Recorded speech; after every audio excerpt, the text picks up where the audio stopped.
Yo, happy week, everybody. It's podcast time. But before I go on with the podcast, I would absolutely love it if you could go and subscribe to the podcast and give us a little review. By getting the reviews and the subscriptions really helps the podcast keep going. But yeah, thank you so much to everybody that's also listened over the last 32 weeks now of doing the podcast. I've absolutely loved it. Anyway, let's get into this week's podcast. And this week is a really exciting one for me. It's a guy called Sophomooreik, who is 22-year-old rapper from Northwest London. I met Sophomooreik. I think I came across him online actually about a year ago and was lucky enough to get in the studio a couple of months ago with him. He's just brought out a new EP or a 7-track EP called EASYAS. And I really like this guy. He's dope. His perspective in life is really interesting. His rap music is extremely good, and it's very different. It's not your usual hip hop vibe music. We talk about that a lot in the show. Without further ado, Sophomooreik. Yes. I never know if I say your name right. It's always close enough. Sophomooreik. How do you say it? Sophomooreik. I think I nailed it there, man. Yeah, come on. How's things, dude? Yeah, it's good, man. Just happy with the EP release, to be fair. But apart from that, not a lot. Just at home like everyone else. Yeah, man. Lockdown 2.0 is in full swing. We're actually we're actually halfway through it, I think now. Yeah, to be fair, it went quite quick. I didn't notice when it started. I can't remember when it started now. So I'm kind of lost. They kind of like slid it in and were like, you're just locked down now. And then for real, it's like, here you are. Yeah. All right, deal with it. But to be fair, I think because we've just all been so used to it that it's just like, just got to roll with it, innit? Yeah, for real. Like from the first one, we had a little test drive, and then now this one is kind of going a lot easier, I think. Yeah, I think people are dealing with it a little bit easier. And also they're like, it's only a month, although it's probably going to be longer than a month, but... Yeah, see, that's the one thing I'm scared about, but I'm like, I'm hoping they're keeping their word at this point, and then if not, we'll deal with it when we cross that bridge. Definitely, man. Definitely. So, let's talk about your name first. We were in the studio I say not so long ago, it's probably like 2 months ago. Yeah, it doesn't feel that long ago, but yeah. And you explained your name to me and why you chose Sophomooreik. I need you to explain to the listeners, like, I didn't have a freaking clue what it meant. And yeah, explain that, baby. So where to start? So I was just Googling different words and whatever, like just to sort of explain my personality. So then I came across sophomore, which is it means like immature and like childish and childlike and whatever. So I was like, okay, that's quite cool. And then because my surname is Moore, like spelled Moore. Yeah. I just thought, and then I don't want to be called sophomore because like that's more American. So I was like, okay, Sophomooreik, and then and that's still a word as well. But I just changed the IC to IK because that's what rappers do because we try to be cool. Because you're cool. And, yeah. So what? And then yeah. So what does it mean? It literally just means immature, childlike, and it's quite a contradiction to like what I rap about because a lot of my raps are quite like mature and whatever. But like as a person, I'm not like that, to be fair. I don't know, but yeah, like maybe inside, but yeah. I feel that you're still young though, mate. You're 22, right? Yeah, 22. Yeah, 22, and just released your first EP. Second one. Is this your second one? I released one. Yeah. I've released one directly a year ago, I think, and then this one. Okay, so this one's called, right, dude, EASYAS. Is that what it's supposed to be called? Yeah. Is that how you're supposed to pronounce it? Yeah, I just put the words together and make it confusing. I swear you're just fucking everybody off, just as like making everyone feel like they can't speak English. No, it's on purpose. I know, right? I love it. I absolutely love it. But I guess coming back to how we first started talking, I can't remember how I came across you.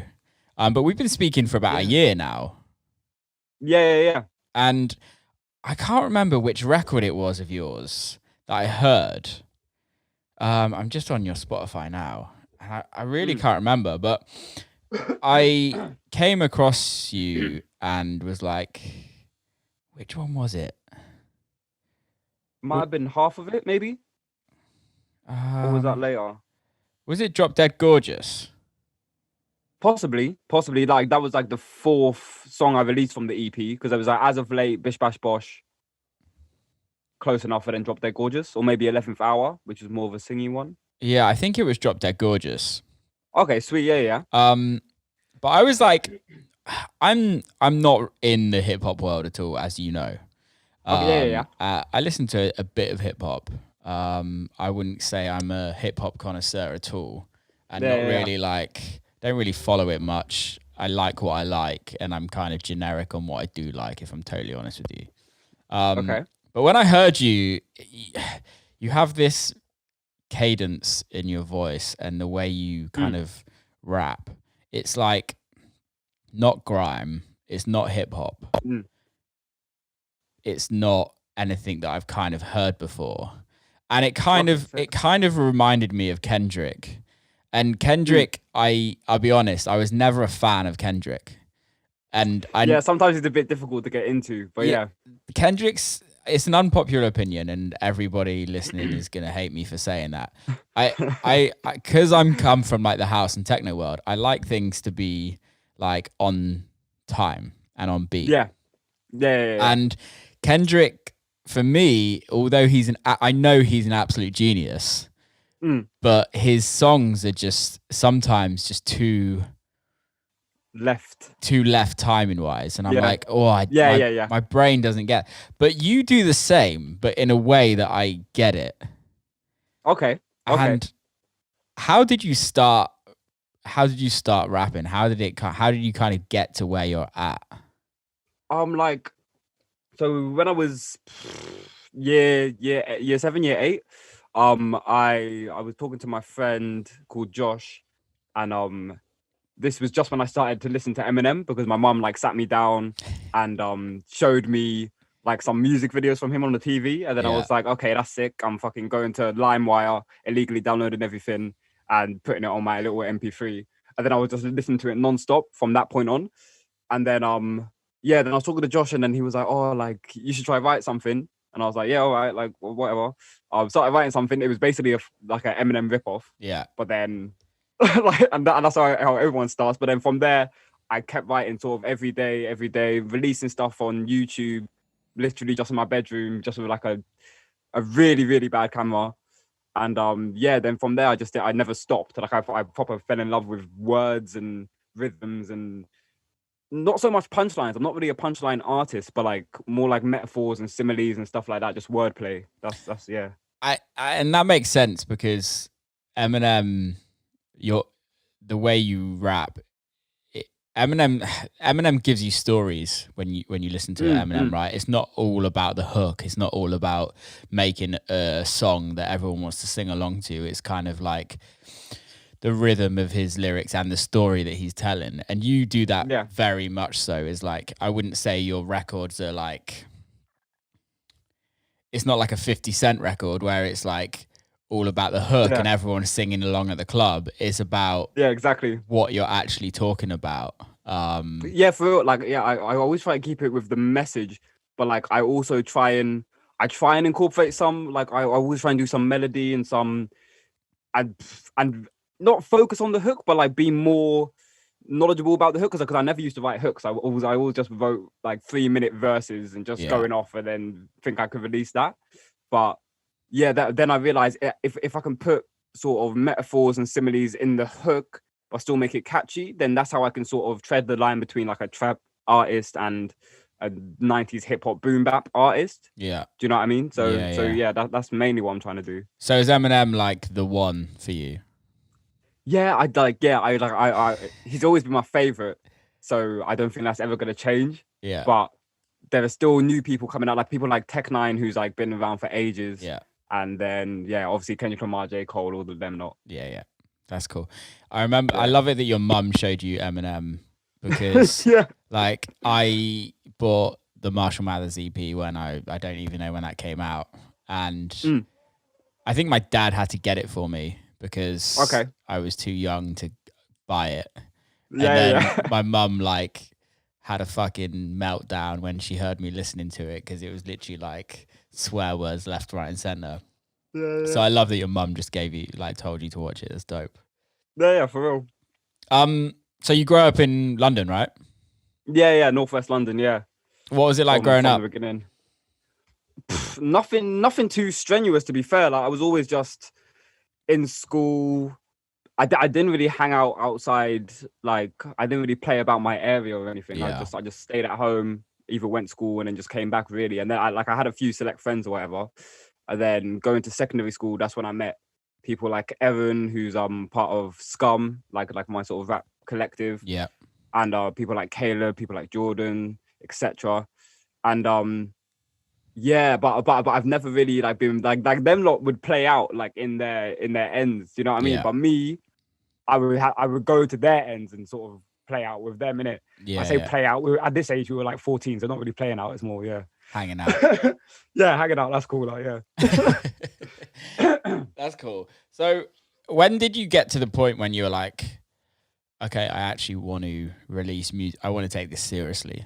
Like, it was halfway through school because I was never bad at school, but I was just like, nah, like it's just not for me. Like I'm not finding anything interesting. I just want to make music, innit? And then Evan found Sound School, which is like a music college, and I just ended up going there, learning more about performance and recording and all of that stuff. And then that's where my manager found me from. And at that point, I could show her sort of my plan. Like I've basically got all my. I don't even want to say too much, but yeah, and yeah, and she saw that, and then yeah, she was just interested from there, and then I could just start releasing stuff. And like my first song I released, I was like, this is mad because like, yeah, it just got like maybe 25K first week or something like that, which is not a lot, but I was just like, individual people have heard my music outside of like my friends, so like. Yeah, man. Yeah, that was weird to me. Yeah, it's an amazing feeling, isn't it? When you kind of start really like 25K for your first release is really fucking good. And yeah. I think it's if you think, let's say 25K people, let's say you half that, right? Yeah, exactly. Or let's just say 10K, 10,000 different people listen to that a few times. Like 10,000 people listening to your music. And it's wild, right? It's that kind of thing. Real. And I think as artists, we can all kind of get caught up in the streaming and the followers and the like all of this stuff. And then you're like, 10,000 people is like an arena. Yeah. Like it's crazy. It's wild. Like I can't even visualize like the number of people, and it's so weird. You probably like you 100% much more than me, but like seeing when I go on my Spotify or whatever, then I see like 10 people from Russia, and I'm like what, like like it's mad. And you probably have loads of people from like Poland, yeah, and been to these places 100%, and I'm just like, it's so weird. And like more people from Russia have listened to my stuff than the UK, and I'm like, all right, I'm moving to Russia then. Really? yeah, like the UK is not my top cities. Like it's more so the US and Russia. Like that amazes me. Why do you think the UK? Because I thought you would be more UK because you sound UK. Yeah, and I'm very, very UK in my thoughts and in my sort of slang choice. Yeah. But to be fair, the music I make is not, and I don't want to generalize anything, but it's like it's not grime, and then it's not sort of laid back hip hop. Yeah. And it's not sort of wavy music either. And like those are the three things that are mainly accepted in the UK. But when you do try and do something weird and you're not fucking from the ends, like then it's like at that point people are just saying like, oh, like you're just weird, like, and then it's dismissed kind of. Do you know what I mean? Yeah, man. But I feel like people like the Russia and the US they're more, they can take that in a lot quicker. Well, I think the UK in every kind of genre is quite we have such a indulgence in amazing artists, right? But there is only like, it's the same in house and techno. Like the genres are very clicky, and you have to be part of the crew to kind of get to a point where you have a successful following in the UK. Not purely because people in the UK don't want to listen to you, but it's because you need to kind of be put up on. You need to be given that chance by somebody in the UK to then get to where you need to get to. So whether it's like Annie Mac or whether it's somebody from One Extra, I don't know who's in the hip hop radio side of things in the UK or the grime radio. Yeah. But like, I guess until you get that, or until you get like Stormzy, Skepta, those boys, just kind of like somebody kind of putting you up, you're like almost just fighting against the wind because you have to have that recognition, which I think, especially in America, I can only speak for America more so. I feel like people are a lot more open to listen to like different types of music. And there's also just so many more people there, which kind of gives you more opportunity.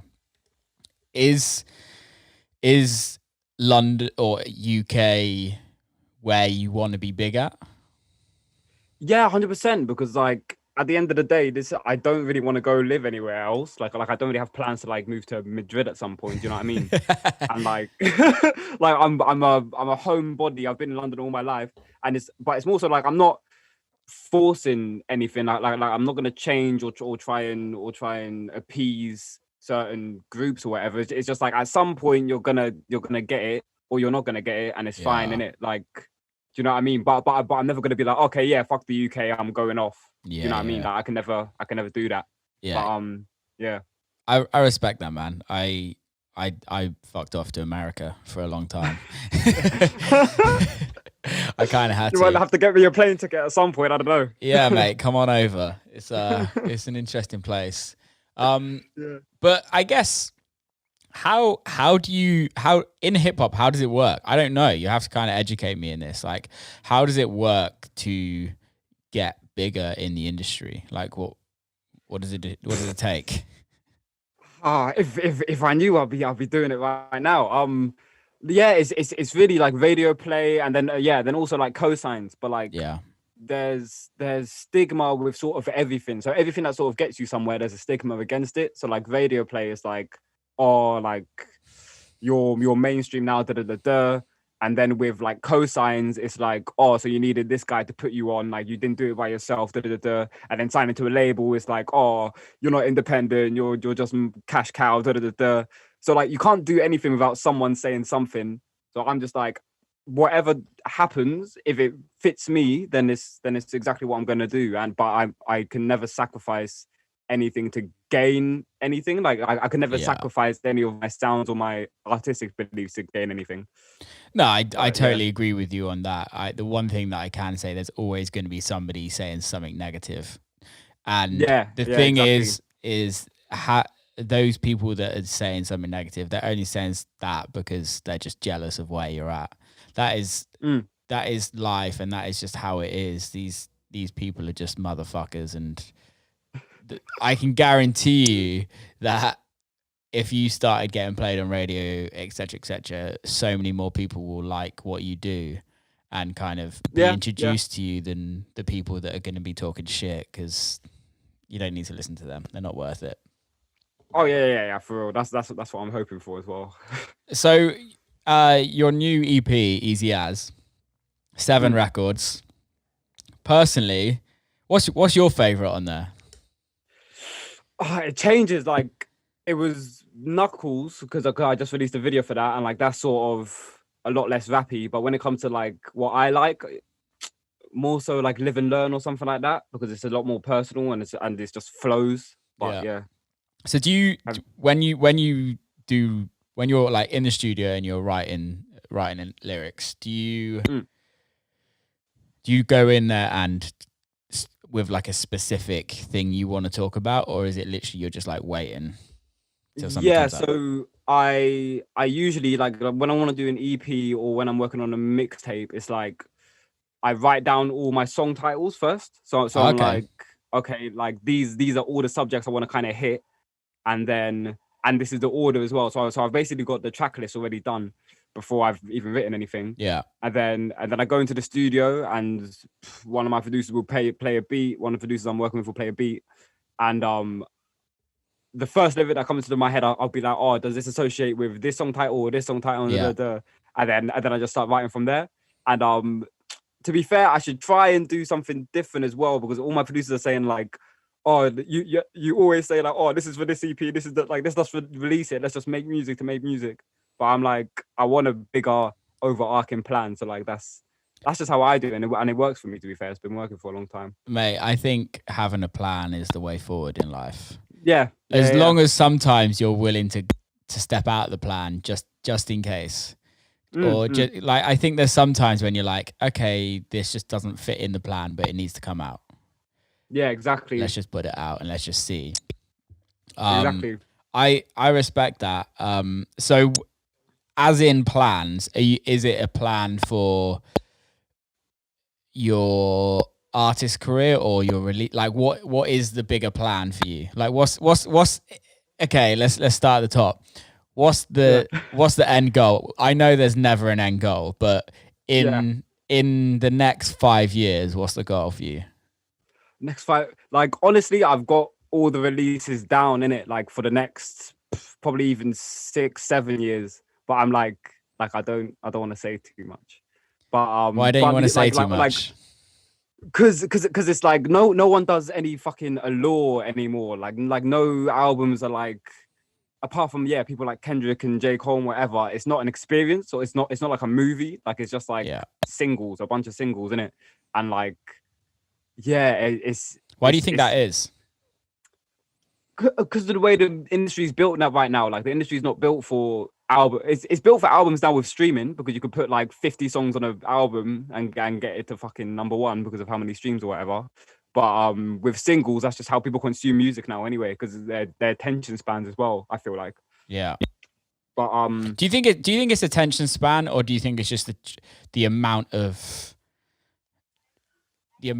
choice out there? Yes, yeah. That does make sense as well. Just because like you're just listening to one from different artists, and yeah. I never thought of it like that. That's fair enough. Yeah, because I never thought of it like that, and literally until now. Because when I don't know if you grew up in the CD when you bought CDs, right? Yeah. I've literally got a stack of CDs. Yeah. So like when you bought a CD, you would listen to that for months. And you'd put it in your car, or you put it in your parents' car, or you'd put it in your Walkman, and you just listen to it over and over again. And that's purely because you just didn't want to carry around but like 20 CDs with you. You'd just you'd have like one or two, and then you just switch it up. Like I remember listening to like the Faithless album or like Linkin Park for literally like 2 or 3 months, and that's how I remembered lyrics then. Now I don't remember lyrics, because I'm not listening to one thing over and over again. And I think with Spotify and Apple Music and all of the other platforms, it's a playlist now. Yeah. And I think that's what makes people skip or not experience the album form. Yeah, exactly, for real. Do you... When you're writing your do you call them albums or EPs? These ones are EPs. Yeah, the two I've released are EPs in my mind. What's the difference? For me, it's kind of like, so EPs 6-7 tracks. 6 tracks, and then I just have a bonus track. A mixtape is basically an album, but like since we don't use platforms like DatPiff or actually have CDs burn and give them out for free anymore, we still call them mixtapes, just so we can not have the pressure of an album, I feel like, and just be like, this is just like a mixtape. It's the next step from the EP, but it's still a mixtape. And then then an album will probably be similar length to the mixtape, like 12 to 30 songs nowadays. But yeah, I see, that's the thing I don't like, and I don't know if you agree with this. But an album, when it's like 30 songs, I'm just like, for me, it's not as an album listener, I want to have a bit of a journey, and I know that sounds cliche as fuck, but I just want something that's like not just a load of records put together. And I don't, maybe I'm just wrong, but I don't think you can get 30 records that flow as a journey. Yeah, like cohesive. Like it's at some point, and especially when there's 30 songs and it's like 3 good songs, and then the people are like, oh yeah, no, this is a good album. Like the rest are decent, but we've got 3 like bangers. I'm like, you could have just whittled it down to like 12 songs, made a more cohesive project, and it probably would have been much better. Yeah. But you're going for the streams now rather than the quality. Yeah. Yeah, because there is that side of the business now where you can actually make money with the streams, and the more music you put out, the more likely you're going to earn some money. Yeah. And in hip hop is strange. It's the one thing that like in hip hop music that I've seen is that, especially grime and like all the like trap and all those types of genres, is that there's people releasing a record every week.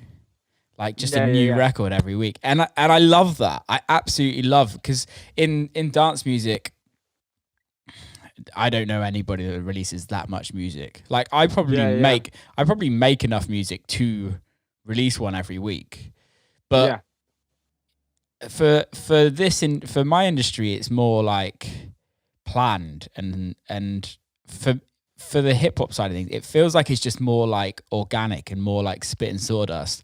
What's your thoughts on that? Yeah, it's definitely a bit more free flowing, because you're just kind of like, I don't know. I definitely think rappers are spontaneous people anyway, like just by nature. So we're kind of like, oh, when we make something, we just want to put it out, and kind of flood the system, because then there's competition element as well. So it's like, I released the most albums this year. I'm the best this year. Blah, blah, blah. I don't really see that. I'm not sure if it is in the dance world more so, or in the techno world or anything. Yeah, no, like it's not at all. I don't think it is. Okay, yeah, like really, it like, and then in rock as well and pop, it's really like a rap thing, because that's where sort of rap came from, like the battle rap sort of braggadocious place. So that's where the confidence and the competition came from, and so that's why releasing something every week, it just makes you better than your peers, and then you just feel good. It's just ego fueling, really, at the end of the day.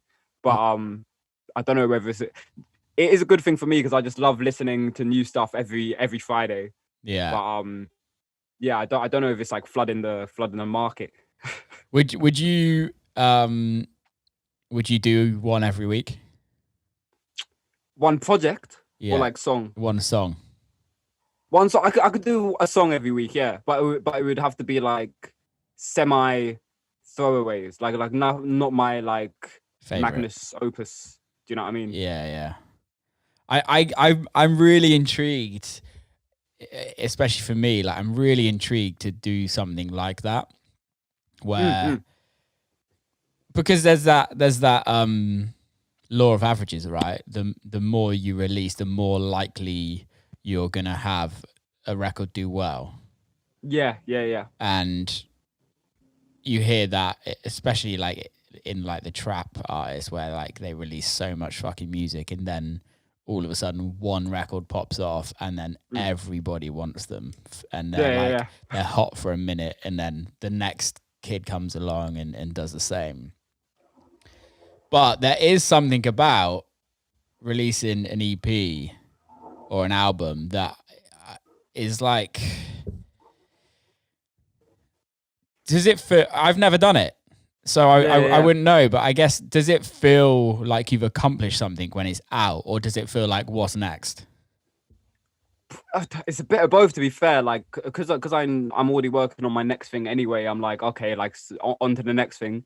But if I were just dropping singles, it would just be like, yeah, here's a song, rather than here is my body of work. Yeah, take it, enjoy it. Do you know what I mean? Yeah. But after I released this, I was kind of thinking like, projects are a bit redundant, because it's like people also like listening visually as well. So like that's why singles work well, I feel like, because with music videos and just going on YouTube and stuff like that. But with an EP or an album, songs are gonna get lost in the stream. Yeah. But yeah, so like little EP cuts, no one's really it's gonna go very unappreciated rather than singles. Do you know what I mean? And yeah, so that's why I was kind of like, oh, I should just start releasing singles, and then after the singles pop, then I can start doing EPs because people will listen to the whole thing. Do you know what I mean? Yeah. But I'm already deep in the plan. I'm going with it. I'm syncing with this shit.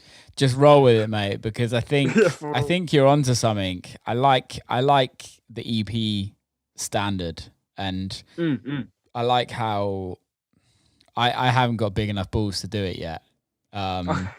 Because for me, I want to release records that people wouldn't necessarily think is a Will Clarke record, like the record that we did together. Like, I'd love to release that. Yeah. Under Will Clarke, but I can pretty much guarantee I probably can't.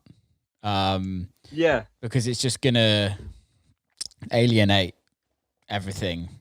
I don't know. It's weird, isn't it? But I'd love the idea of writing a cohesive body of work that all fits. I've always had this concept of getting in the studio with like one synth, one drum machine, and like one vocalist, and just writing a whole album, or like a shorter album, like 5, 6, 7 records in like 2 weeks, and just doing straight up that and then releasing it. I love that concept. And I think I'm going to do that for 2022, and just like sit down and just do that. That sounds sick. I think, I've got to do it, man. Yeah, for real. Because like it just sounds like an event as well. Like, I love when you're making music an event, even if just for yourself. Do you know what I mean? Yeah. Like that's where the fun comes back into it, rather than fucking structure and all of that. Yeah, because are you at the point where you're like, I need to write a hit record? Have you got that in your head yet? I think from the beginning, like, I've never thought about it too tough, but like, it would be nice to have one. Do you know what I mean? Like, I'm not like purposely shying away from it, but I'm like, I'm not gonna follow a formula of a hit record. Do you know what I mean? I'm like, if a hit record comes from one of my songs from the heart, then that's cool, innit? Yeah. But yeah, I would never sort of throw everything away just to sort of blow, and then I'll have to be that for quite a while. Do you know what I mean? Like, that's why with Kendrick Lamar, like with Swimming Pools, that's like a repetitive hook, the catchy beat. Yeah. But he's talking about like his uncle's alcoholism. Do you know what I mean? Yeah. So there's still a message there for hip hop fans, but for the average listener, they're like, yeah, drank. Yeah. Like, that's what I'm trying to walk that line more so. It's funny that, because I listened to, what did I listen to? I'm looking at my phone to find Dissect. Have you heard of Dissect? It's a podcast. Yeah. I haven't got into it too tough, but yeah. So that, before I listened to Dissect, so if for anybody that's listening, Dissect is a Spotify podcast that is based about, I can't remember the guy's name, but he dissects artist albums. What's his name? I don't know who it is. But he goes into what every lyric is about, he like interviews a few people or brings up old interviews, and Kendrick is one of them, is one of his albums. I think it was, can't remember which album he kind of dissected. I think it was Damn, maybe, but yeah. Yeah, it was Damn. I think he's done 2 actually. He's done 2 of Kendrick's. He did Kendrick's first and second album. Okay, yeah. So maybe Good Kid and Damn, or To Pimp a Butterfly and Damn. Butterfly and Good Kid. That was it. Okay, sweet. Yeah. Yeah, and I'd actually seen Kendrick live as well. I was playing at Coachella and I saw him. I stayed to watch him, and I didn't want to stay and watch him because I just wasn't into him. And even when I saw him, I was like, he's good, but I don't get it. I don't get it. And then I listened to the Dissect podcast and was like, oh, now I get it. Yeah. Now I get it. And it's because I don't listen to lyrics. I don't listen. I listen to more like rhythm and melody. I'm really bad at like remembering lyrics. I can't remember lyrics for I can't even remember lyrics to my own songs, let alone anyone else's. With regards to this EP, EASYAS, Mm. you've got Gluttony, Hold Your Breath, I Wake, Jehovah, Knuckles, Live and Learn, and then you got to Grow Up. Mm. Was there like an overall topic on what this is about? Yeah, so it was kind of going. It's like what I called it. It was like a semi-fictional parable, is what I was calling it, which is just fucking because I want to be clever. But it's like, so it's kind of a story of an artist or a creative sort of getting into an industry, sort of all the upsides that come with that. So that's like Gluttony, Hold Your Breath. I Wake is like about substance abuse and stuff like that, whatever substance that may be. Yeah. And then Jehovah and Knuckles are sort of leading down that path, and then Live and Learn sort of wraps it up, and it's like, because in Hold Your Breath I'm kind of talking about death and all that stuff, like they want me to fall and all of that. Yeah. And then in Live and Learn I'm like, Lord knows I've been sinning with a halo to disguise my flaws, saw the end in the beginning, but I don't want to die no more, give me a chance to live and learn. And that's not as positive as it sounds, because it's kind of like I haven't changed yet, but like I haven't got out of these habits yet, but I don't want to die, so just let me live and learn. Like, let me just go through it and sort of get a grasp of this. And then 2 Grown Up is just a bonus track. But yeah, cool, man. So when you sat down in the studio and was like, okay, did you have the names of the tracks before? Like, I know you said that you named the tracks, but were you like, okay, so this next EP for me is going to be this track listing, and then I need to write on that? Or is it like, do you write the story out or whatever? So the stories kind of comes separately a little bit, like kind of by accident. I'm not gonna lie, because it's like I start with the song titles, and naturally the way I write is like it's always progressive. Yeah. Like sort of A, B, C section or whatever. Yeah. And so when I write and then I finish the whole EP, I kind of listen back to it and I'm like, okay, what am I saying here? And then I sort of make connections myself, and I'm like, okay, so this is what it's about. And then I have it in my own head, so I'm kind of like just dissecting my own piece. Yeah, which is quite weird. I know some people act like they write a song or write an album and they're like, yeah, I had this plan from the start. Yeah, I don't think you did. If you did, that's cool, because I can't do that, but I doubt it. Yeah, I think albums like that do have a plan has to be like more of a conceptual album. Yeah. And I think I don't think there's many people that do that. I don't know anybody that's done it, but I'm sure there's loads of people that have. But yeah, that must be tough. So did you write the records in the order of the EP? I tried my best to, but like there were some songs that sort of just jumped in here and there. But for the most part, yeah. And is there anything that you kind of talk about in, like, I know you said it's like a story based on artists. Are any of that based on your life? Is any of that based in your experiences with yourself or other people? Yeah. Like it's very sort of self-reflective, and maybe it's sort of shielded because I'm using a third or first person perspective, whichever one it is, to sort of remove myself from it. And I feel like that makes it easier for me to talk about, because I'm not talking about myself, if you know what I mean. But there are definitely loads of lyrics throughout the whole EP that are like directly about me. Do you know what I mean? Anything specifically? Let's talk about Gluttony. Gluttony is like very conceptual. Gluttony is very much outside of myself. Okay. And Hold Your Breath. I Wake is a bit closer. Jehovah a bit close. Yeah, like it's literally not even. I can't pinpoint any lyrics too tough. Yeah, but it's like there's little sections here and there where it's like, this is from me. But yeah. See, for me, I Wake is my favorite one on the EP. Okay, that's sick to hear, because that one's a weird one. But yeah, thank you. Yeah, so I Wake is. I was going through them this morning, and I Wake is quite aggressive. I don't know, like from like the tone, and I like aggressive, like hip hop.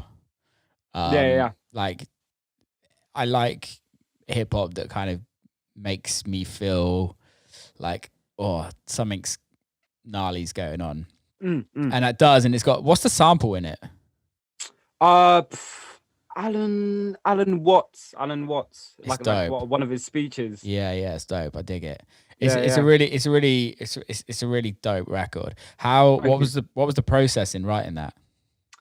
So it was me and Beecher Productions, who's a producer I work with, and yeah, like with him, he just got a little piano thing started going, and then I think at the beginning I came to him with the sample, so I was like, oh, I want to use this instead of a chorus, so like I just want to spit for like 16 24 bars, however much it is, and have this link to what I'm saying, kind of, so link to like attachment. And so he just made the beat from there, and then I wrote the lyrics pretty quickly, like in 2 days, something like that, which doesn't sound too quick, but like for me, but yeah, like that was it was a fun song to make, because I like that, and Two Grown Up are one of my favorites as well, because I'm just rapping. Like sometimes I just want to rap, and like you're saying, aggressive. I'm not an aggressive person at all. I'm not in the slightest. Not like at all. you can't piss me off. Like I'm calm. But with I Wake and Two Growing Up, it's like, it's not like a anger. It's like a passion, kind of. Yeah. Like that's where it's kind of more so coming from. But I could just spit for like 8 minutes and I'll be calm. I would listen to all of that. Like people like Eminem campaign speech, where it's literally like a minimal beat, weird beat, with him just rapping for 8 minutes. I'm like, this is sick. And everyone's like, oh, like it's just bare words. And I'm like, I love it. Like, yeah. And that's where I feel like we differ as well. Like with lyrics, like I am such a lyric head. Like I will listen to Lupe Fiasco, and like his albums are very dense as well. And I will have to go onto Google and research everything he's saying and understand the references. And that's where the fun comes from me, because I'm like, this is an experience. Like it's not just a song, like it's a experience more so. Do you feel like you learn from that as well as a rapper? And when you're kind of like, I guess it is dissecting other people's songs that they're actually rapping in, and kind of you can understand where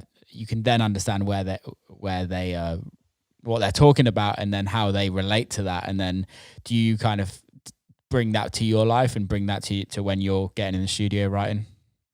Yeah, 100%. Because I'm like, whenever there's things with layers, it's just much more interesting to a wider array of people, because people can get it from the first just catchy beat and catchy melody, and then they can just like the flow, and then when they get into the lyrics, and then when the lyrics are double entendres and it's even deep, like I love just going deep with it, like proper deep. But yeah, definitely a lot of influence from people like that. What's your favorite Eminem rap then? Oh, see, there are loads, but like it's I'll get cancelled. Why? Because I can't say half of the stuff he says anymore. He could get away with saying these words. I can't say none of these words anymore. Like I'll just say first verse from I'm Back by Eminem. That one's very good. But yeah, don't cancel me, please. I'm sorry. Okay, let's talk about this cancel shit. Because all right, cool. Let's talk about it, because I didn't know it was in the rap world as well. I know it's in media and everything like that. But I thought you could fucking rap about anything. So did I. I was under the idea that it was music. Like, like this is something I talk about a lot with my friends, because it's like freedom of speech. Like it's not black and white, innit? So when I can see both sides of the conversation. So when it's like something offensive, if you find it offensive, that's fine. Like, okay, okay. You like, I can control my actions. I can't control your reactions. So however you react to something offensive I say, that's fair enough, innit? Totally. But then to understand where it's context and where it's coming from, that's where people go wrong. Because then it's like, you're taking this one thing out of context and you're making it seem like it was done with malicious intent. Yeah. And then now you go online and you say, oh, look at this one line that I'm taking out of context, cancel this guy, boom. And then all of a sudden, and because everyone wants to be a part of something, part of a movement, everyone gets behind it. And then we're just like, yeah, fuck this guy, And to me, it's so dumb. There were places where it's necessary isn't the word. I don't think it's never necessary. But there are certain things that we can all agree, like, oh, this was out of order and whatever. Like even some things Eminem has said, I'm like, that's a bit mad. But then understanding context and malicious intent is where it really boils down to for me, because I'm like, he's like joking around, like, do you know what I mean? Like, and when people purposefully ignore the fact that it's a joke, then I'm like, well, we can't go anywhere now, because we can't say anything, even if we're good people. We can't say anything. Do you know what I mean? Yeah, man, it's really sad. I didn't know it was like that as well in kind of hip hop and stuff like that. I knew it was online, but for in dance music, you're not really kind of singing about anything. It's kind of the like what the song. If there's a song in dance music, is not generally anything. You're not telling a full story. It's like usually just a hook, if you know what I mean. It's that kind of like generic-y kind of vibe.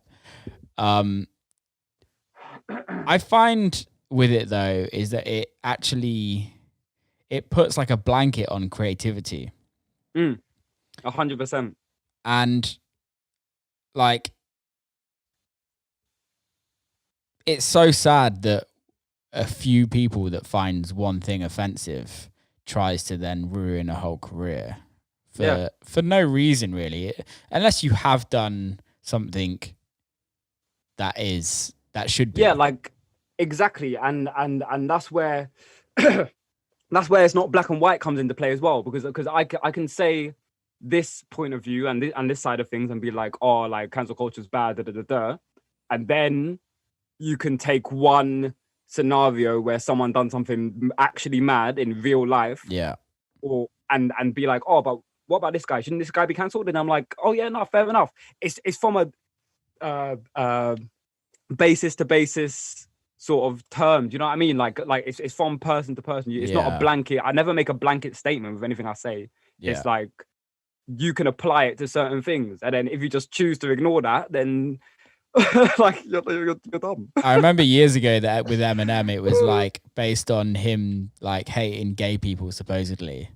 And then he was like, I don't hate gay people. He just raps. It was just a funny thing that he was saying. And then he went on, I think he did the Grammys with Elton John and like destroyed it.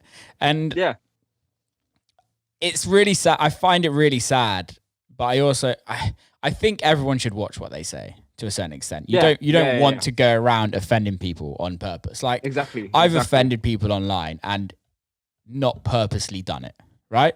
Yeah. And when it's not purposely done, you can just hold your hands up and be like, look, there was no malicious behavior in this.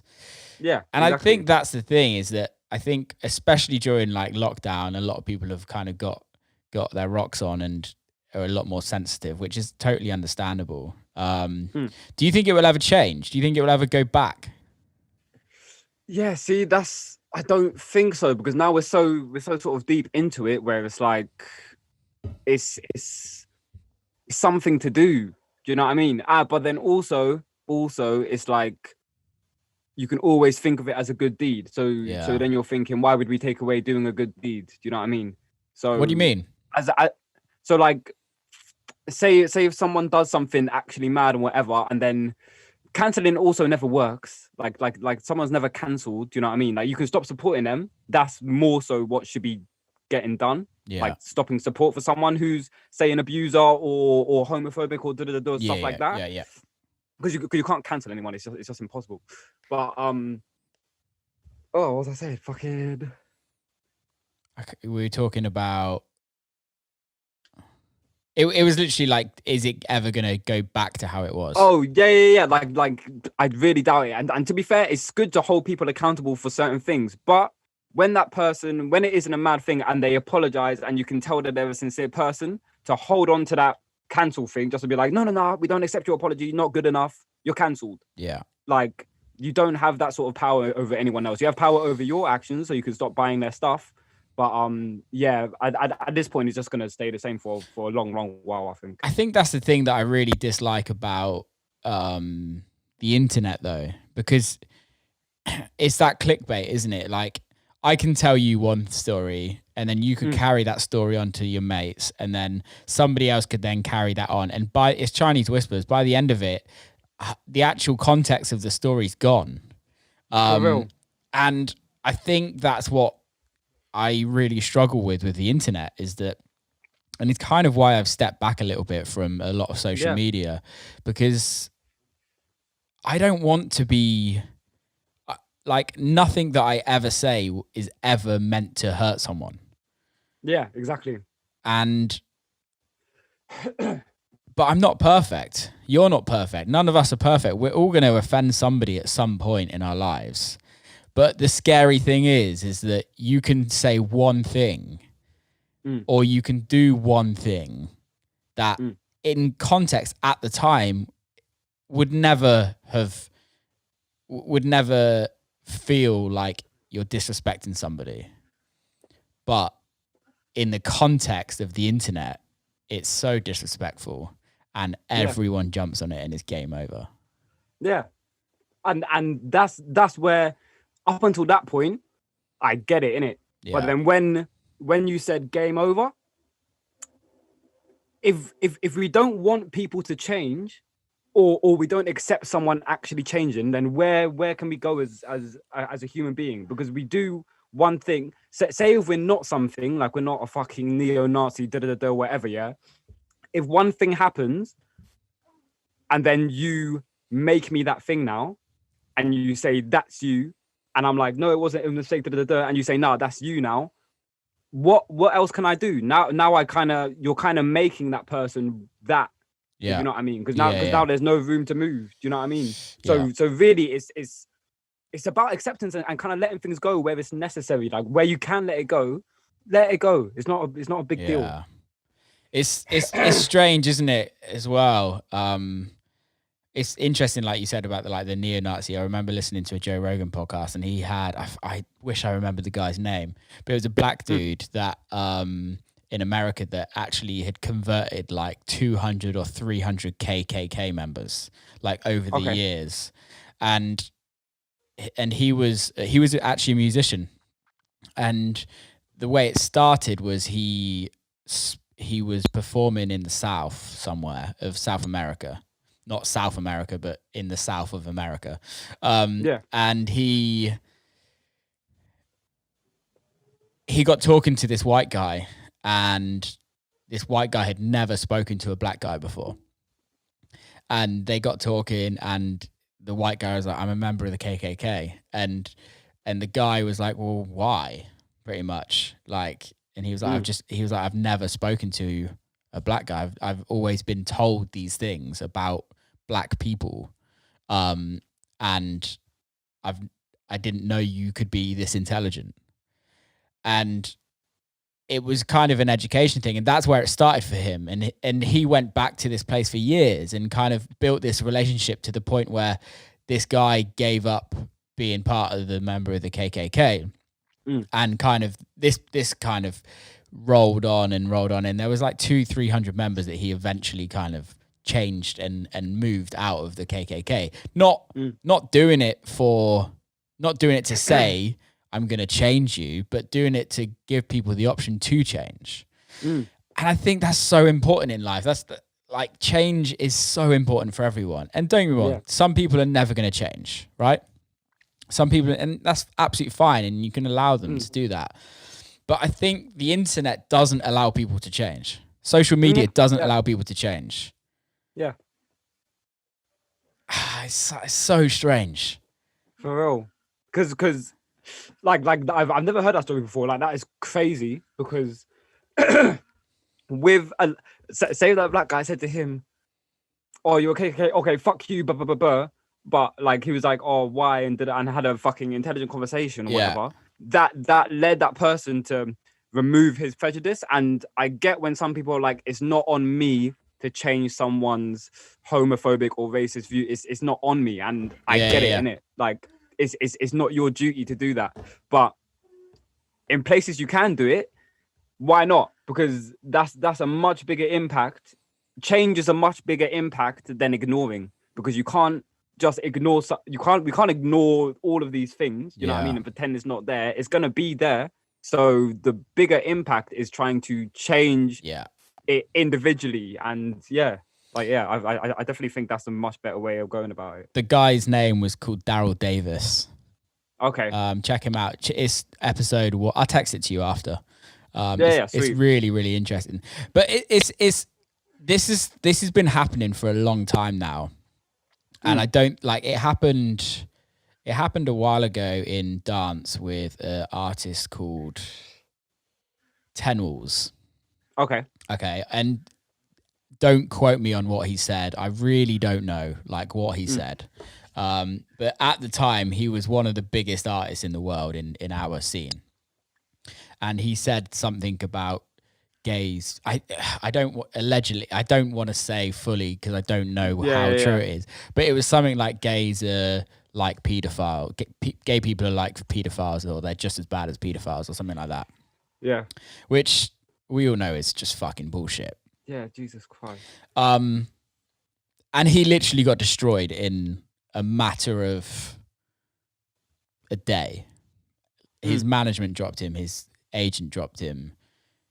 Everything, like every show that he had booked was he was taken off every lineup. And this was the first time that I saw this happen. This was a few years ago. Yeah. And then I think like this guy's a great producer. He writes really good music. He's helped a lot of people's lives through their music. And what he said was on his personal Facebook. Somebody pulled it off his personal Facebook and then put it out onto the world. Yeah. I 100% do not agree with anything that he said at all. Yeah, exactly. And I don't want anyone to ever think like that, because it's just education, right? And I feel sorry for people that have those views, realistically, because we're allowed to do whatever the fuck we want. Just be happy, and that's fine. 100%. Like, however, when the apology that came out was really badly done. Okay, he came out with an apology. It was really badly done, but it almost just felt like it was kind of forced. Yeah. But I think people had already made their judgment up beforehand. And I think there comes a point where is there like that break period where we see the headline, we make our own judgment up already, and then we aren't willing to forgive, and we aren't willing to allow change. What's that about? I feel like there's different sides to it. So it's like, when there's someone who says a joke or has said a joke when they were like younger, about anything. Yeah. And then someone resurfaces that and is like, oh, look what they said, boom. And then you have to apologize for it. Apologize, yeah, sure. We should be able to instantly, if it's genuine, instantly accept that apology, because at the end of the day, it was a joke, with certain words, we 100% said so, and people who are so against these words being used nowadays, 100% I get it. I'm completely on that side, but let's not pretend like back in the days we weren't so free with that F word, with all of these other words.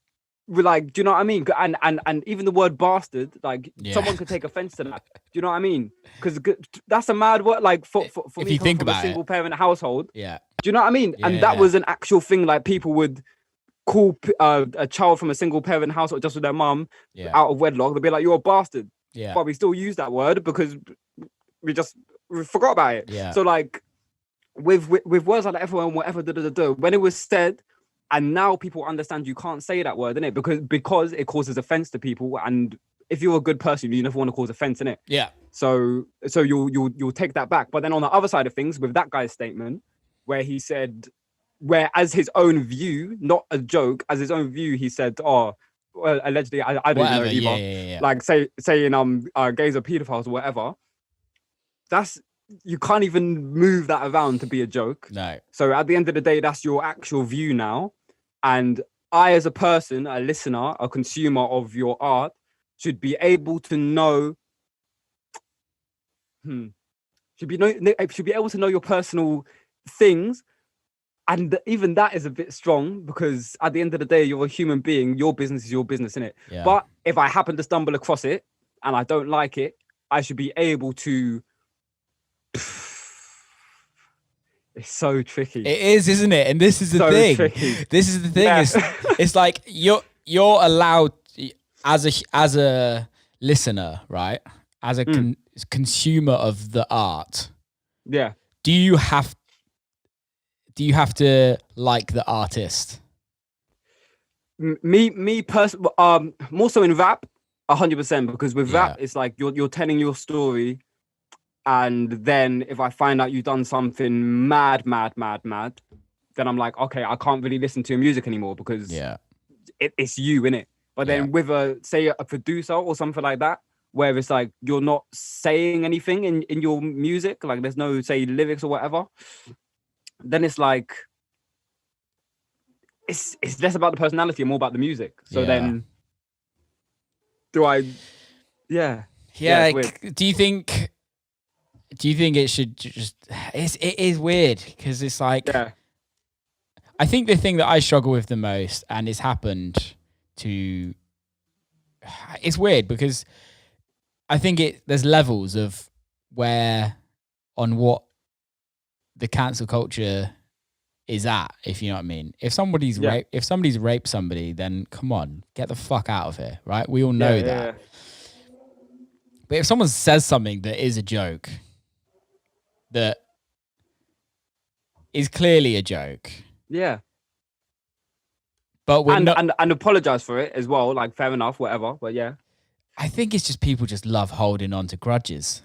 100%. I've never been that type of person. I am so easy to let things go, no matter what anyone sort of does to me. Maybe it's a weak thing, I don't know, but it helps me in my life, where I'm just like, okay, cool. Either I can just cut you off or whatever, or we don't speak. But I never hold a grudge to anyone who has done anything to me, or anyone who feels like I've done something to them and then treated me a certain way. It's never a grudge holding. It's like, fair enough, you live your life. I love you, bless, in a bit. Do you know what I mean? And that keeps my mind free from always thinking negative shit about someone who's not around anymore, or someone who's done something to me when I was 12. Do you know what I mean? Like, Well, move on. Like, and that's the thing. It's like, what is the point in that? What, like, you're wasting. I spoke to somebody on somebody else's podcast the other day, and it was and we were talking about people that are just dickheads, and it takes more energy to be rude and disrespectful to somebody and to hold grudges than it does to be nice and just let things go. Yeah. And I think when taking this back to being creative and the creative kind of flowing juices and all of that, when you're in the studio, like, don't get me wrong, we all hold a grudge at some point in our life. We all have things we have to deal with. We all have breakups. We all have relationship fall downs. We all have friendship fall downs, like family breakups. We have all of this in life, and it's easy for us to say, don't hold on to any of it. But it's that longevity of holding on to things. Is it once you processed it and accepted it, and it's now time to move on? But how does that work when it comes to writing for you? Do you think writing helps you get over things? Slightly, because but more so my own sort of flaws. Like, I find it very easy to accept other people more so than to accept myself sometimes. Okay. So in what sense? I don't know. I kind of just felt it and I said it, but it's like with other people, they can do certain things or whatever, and I'll be like, oh, like, fair enough, you're a human being, innit? But then maybe I do something and I'm like, oh, like Jesus Christ, like Yeah. you fucked up bad. Yeah. Do you know what I mean? Yeah. But I'm like, I had to learn like, oh, I'm a human being too. Like, oh, like I can make mistakes, I can do whatever. And writing definitely helped with that as well, because I'm very honest with my flaws, so I can write it down and not own it anymore and just be like, yeah, I'm a human being. There you are. And then it's kind of off me now, and I still have a chance to deal with it, but it's not so overbearing where it's like this is such a weight on me. Yeah. Do you know what I mean? And like, yeah, so definitely, but less so with actual relationships and people. Like I don't do it Eminem, Kim, like big session. Like I'm very much. I don't really have much to write about with my people, to be fair. Like we're all pretty cool, to be fair. But yeah. Have you ever written about an ex or somebody in your life that doesn't know that you've written about them? Yeah, no, 100%. But not so explicitly. Yeah. It's more like little sprinkled in there, isn't it? But yeah. It makes me laugh because I've written a couple of records that with lyrics about like one person, and they know one of them, but they don't know like the other two, and I can't wait for them to come out, because one of them's dark as fuck. One of them's called it's called This Is How We Die, and I'll send it to you. It's pretty dark, and but I like writing records for feelings. Yeah. For me, and when I write, sometimes I'm like, okay, I want to just go in and write a record that I know is going to just work really well on the dance floor. And then other situations is like, I'm going to write a record with a singer and a songwriter. Like I'm working on a collaboration with a guy called Ollie Norton, who's like a dope singer. And we've got probably about 7 records together. And one of them is called Place I Belong, and we wrote it when I was in America, he was here, and I was like, I really miss home, and I was like, I want to talk about being home and like what it's like being home. Do you ever do that when you write as well? Because I know you talk about you like write conceptually on subjects. Do you ever wake up in the morning and be like, this is how I'm feeling and this is what I need to kind of project in my song? Getting deeper. Not not really, because like I don't feel emotions too tough. Like I'm not like, especially things like anger or whatever, like it's not very intense for me. Yeah. So I never wake up even feeling down and I'm like, like this, I'm so down, let me write about it, because I understand everything's sort of drifting, so I just allow myself to feel however I'm feeling, even if it's happy, and then it just kind of goes away by itself, and it's just a constant fluid thing. But I do have conceptual songs where I'm like writing about a feeling, but from a much more just metaphorical standpoint. Like I don't think about the feeling, I think more about a story and how I can incorporate the feeling in that story. If you know what I mean. But I haven't really. What's the thoughts on religion? But I was literally talking about all this stuff yesterday. Because you've got Jehovah on the record, right? Yeah. Obviously, I don't know if that's a religious record, but it feels like it could be. Yeah. So with Jehovah, like I'm not a religious person myself, but I for some reason I know stories about like Christianity and Islam and all of that stuff. But and whenever I start writing, this biblical terminology is just quite interesting to me because it just has that sort of feeling. And with Jehovah, when I say I don't want to owe my soul to you, my Lord, it's kind of like where it's kind of metaphorically saying like when someone tells me to do something or tells me to change and tells me I can be a saint, I don't want to do it anymore because I don't want to owe anything to you and be like, oh, like thank you for doing that for me. I kind of want to do Yeah. it by myself, and that's like it's a whether it's a negative thing or a positive thing, I don't know, but that's kind of what it is. And so with using biblical sort of references, is there's not really much deeper to it really, because like I'm not, so I never really make a commentary about religion, because I'm like, believe what you want to believe in it. Like I'm not like, just because I don't believe it, I'm not going to be like, oh, like you, like it's whatever in it, like whatever makes, as long as you're a good person, and say if you have a religion and that makes you a good person, fair enough. Yeah, like it's whatever, like do your thing. I don't get these people who are arguing all the, my bad, I get really amped about these situations. I don't get people who are like so amped about like another, like it's another football team. Do you know what I mean?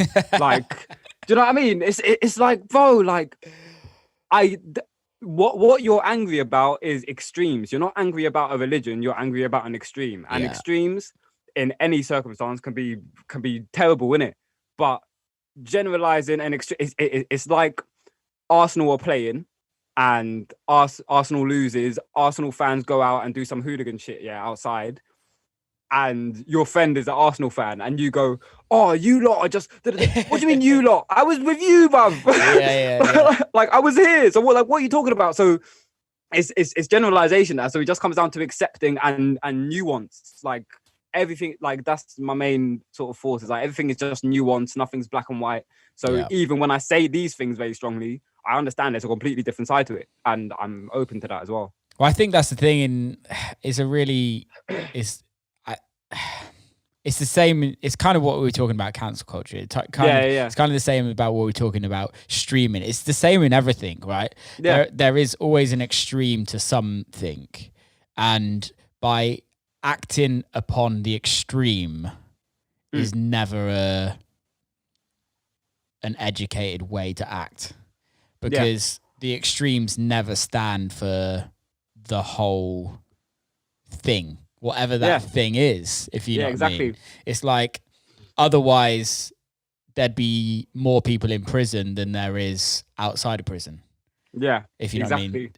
And there'd be more people being murdered. There'd be all of the horrible shit going on, because they're the extremes. Yeah, exactly. And majority of the people are not the extreme. But for real, as human beings, I feel like we like to generalize. It's easy to generalize stereotypes, like men, women. We all do it, right? We've all stereotyped, and I don't think there's actually anything wrong with stereotyping. It's just how we are. But I think it's, as long as you can understand that you are doing these things and willing to be like, you know what, I probably shouldn't be doing this. I don't actually mean generalizing the whole situation. It's these people are just idiots, and I always say the minority always ruin it for the majority, because if we're talking religion, you have the extremists on all sides. Everywhere. And they ruin it for everyone, because like you can remember like the bombings in London, if you know what I mean. September 11th, like it put Muslims on a level where they were not liked at all, as generally, right? It was the media were telling everyone how like bad Muslims were, and things. At the end of the day, Muslims are some of the nicest people in the world, bro. But because of the media, because of the scare factor of what we were told, people that wouldn't be able to stand up and have their own opinion would take what everyone else told them as fact. And that's not how life is. It's not how life should be. Exactly. And that's what you're saying, like generalization, like taking and like we're talking about everything else. Yeah, just taking one thing and then sort of making it about everything else. Yeah. And then it alienates people, and now you're the enemy in someone else's eyes, because someone who is actually, say, on your team, you think they're against you because they're part of some other team, and then you're like, oh, like we don't like you lot, and then he's like, what do you mean us lot? I'm not like that. Yeah. You're and now you're my enemy because you're attacking me. Yeah. So in self-defense, I don't like you. Yeah. You know what I mean? So yeah, that that's where a lot of problems sort of stem from, I feel like. But taking sides, man, it's never healthy. Yeah, exactly. But either so, there's still a lot of nuance to it. I don't want to generalize either. Totally, man. So is it Live and Learn that you've got the video for? No, Knuckles. And that's the one when you're on the kitchen on the dining table. That is Gluttony. Knuckles I released 1 week ago, which is like a sort of holographic. Oh, I haven't seen that. Okay, yeah. So there's like I use a projector and sort of I'm projecting myself against the wall, and like so it was shot and directed by Bo Morgan, and yeah, it's really good. It's proper sick. I like it. Dope. So definitely check it out. Yeah, man, I will. So let's we've done an hour and 15 minutes. Let's wrap it up, man. I think that was a really good conversation. Sick. For anyone that doesn't follow you, how can they follow you? Type in my long name to any of your streaming platforms. How do you spell it? All of that. How do you spell it? Sophomooreik. And that is Sophomooreik. Yeah. And your new EP called EASYAS is out now. Go check that out on all the local streaming. Yes. Are you doing any physical copies or anything? No, not at the moment. Not at the moment. You're self-releasing everything, right? Yeah, exactly. How you finding that? It's cool because so I've got distribution with the Orchard. Yeah. But yeah, it's fun because I'm just like there's still deadlines because I was obviously a manager and like how the industry works. But I don't know, it's very DIY and I kind of like that. It's at least for now. Do you know what I mean? So have you got a label name? What do you mean? Have you got like because obviously you release it through your own label. Is the label got a name or is it just Sophomooreik? Oh, nothing. Yeah, I think it's just like Sophomooreik or something like that. But I do want to start an actual label at some point. But that's a whole another story. You should do it, man. 100%. Right, dude. Stay on the line. I'm gonna stop recording. But thank you very much for being on, man. It's been an absolute pleasure. And thank you very much, man. I look forward to getting in the studio again with you. Big love, man. Yeah, for real. And that is a wrap. Hope you enjoyed it. I did a lot. It was a really good conversation. It got pretty deep, which I was not expecting. So big ups to Sophomooreik for coming on. Thank you for everybody that's listening and keep safe. Have a great week. Big love.